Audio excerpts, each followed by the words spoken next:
अब गुरु की महिमा के ऊपर एक और थोड़ा सा प्रकाश डालते हैं, क्योंकि आज के समय में गुरु 5 रुपए में गुरु बनने लग गए हैं। 5 का जमाना, आज 2 जीरो और लगा देना तो क्या हो गया 500। 50 रुपए में भी गुरु मंत्र देने वाले हैं, 500 रुपए में भी गुरु मंत्र देने वाले हैं, और 5 रुपए में भी गुरु मंत्र देने वाले हैं। ऐसे गुरु को कभी गुरु मत बनाना। अभी आपको सुनाई राजा श्वेत की कथा, उन्होंने केवल भगवान की भक्ति करी और भगवान को पहुंच भी गए। अब जो है एक राजा का पुत्र युवा अवस्था में वैराग्य उत्पन्न होना बहुत बड़ी बात होती है, सब कुछ छोड़ देना। इन्होंने गुरु के दर्शन के लिए, गुरु की महिमा के लिए अपना राजपाट, जो होने वाला राजकुमार था, अब राजकुमार होगा तो कैसा होगा, थोड़ा खाते पीते घर के, सब थोड़े मोटे दिखते हैं कि नहीं दिखते, खाते पीते घर के, हमारे मोदी जी जैसे, राजू भैया जैसे खाते पीते घर के हैं तो थोड़ा दिखना भी चाहिए। इसी प्रकार से वो राजकुमार दिख रहे थे, मन में वैराग्य हुआ, आए और आकर के भगवान की सेवा में लग गए। गुरु से कहा, प्रभु मैं आपकी सेवा में करना चाहता हूँ। गुरु ने पहले परीक्षा ली, फिर अपने भक्तों में शामिल किया। भक्तों में शामिल करके एक समय की बात है, सबको कार्य बांटे हुए थे, सबको कार्य बांटे हुए थे। उसी समय शिष्यों की टोलियां चेंज करते रहते हैं। कभी भी गुरुदेव एक पे भरोसा नहीं करते, कभी चाशनी लेने के लिए कौन कितना ईमानदार है वो देखने के लिए गुरुदेव बदलते रहते हैं। इसी प्रकार से राजकुमार को कुछ शिष्यों के साथ भेजा, और एक वेश्या जहाँ रहती थी, वेश्या के पास कई प्रकार के पुरुष आते थे, पर वो उनसे संतुष्ट नहीं थी, खुश नहीं थी। क्यों? राजकुमार जो थे, गुरु ने पहले एक ही चीज सिखाई थी कि हर एक का सम्मान करना। सबका आप सम्मान करोगे तो ही आप इस सृष्टि में आनंद प्राप्त करोगे। गए जाकर के सम्मान की दृष्टि से देखा, हे माते नहीं बोला, सम्मान दिया, आप कैसे हैं, क्या है।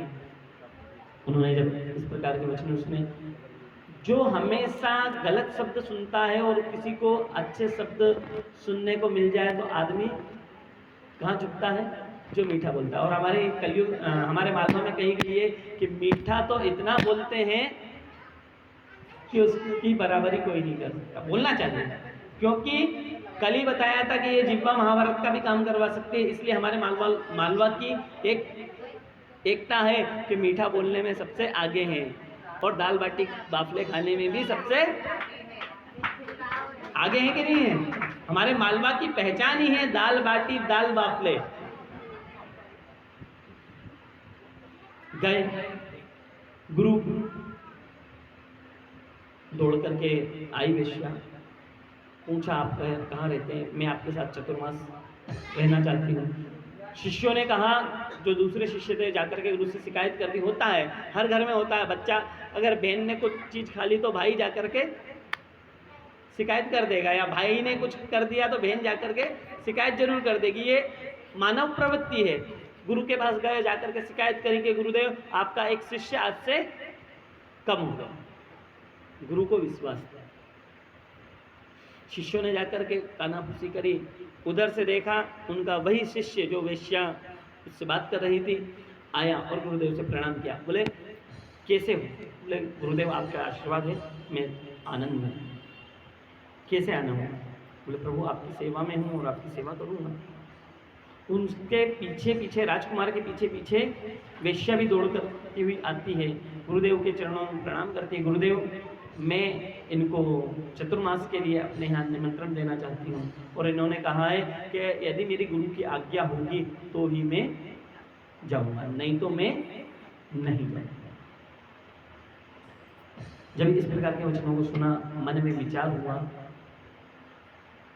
दूसरे शिष्यों की तरफ निगाह घुमा के देखी, अगर ये भटकने वाला होता तो उसी समय भटक जाता, मेरे पास नहीं आता।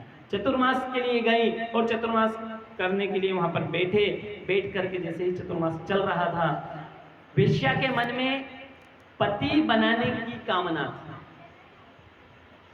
उसके हाव भाव बिल्कुल पत्नी की तरह हो गए। पर राजकुमार जो राजश्री ठाट छोड़ करके आए, उनको इन चीजों से क्या माया।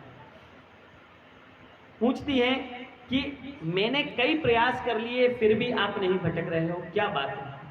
बोले मुझ पर गुरु का आशीर्वाद। क्या बोला उन्होंने, मुझे पर गुरु का आशीर्वाद है। बोले क्या है आशीर्वाद। बोले गुरु ने मुझे केवल एक ही मंत्र दिया है कि सब में एक समान दृष्टि रखो, सब समान हो और सब में ही भगवान है। तो आप मेरे पास जितनी बार भी आती है, मैं भगवान के रूप में आपको प्रणाम कर लेता हूं। चतुर्मास इधर पूरा होने में था। शिष्य शिकायत करने लगे, देख लो गुरुजी अभी तक आपका शिष्य लौट कर भी नहीं आया। जैसे ही बोला उतने में क्या देखा,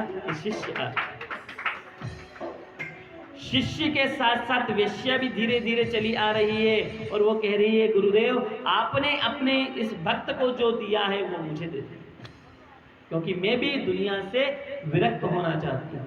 चंचला भी यही कह रही है कि प्रभु मैं भी अब दुनिया से विरक्त होना चाहती हूँ, आप मुझे अपनी शरण में लीजिएगा। शरण में लिया तो वो गुरु पूर्णिमा आ रही है। हाँ? और अपनी कथा के अंतर्गत ही गुरु पूर्णिमा आ भी रही। और कल आप लोगों का सौभाग्य भी अच्छा है कि कल अपने पास यहाँ पर गुरुदेव भी आने वाले हैं।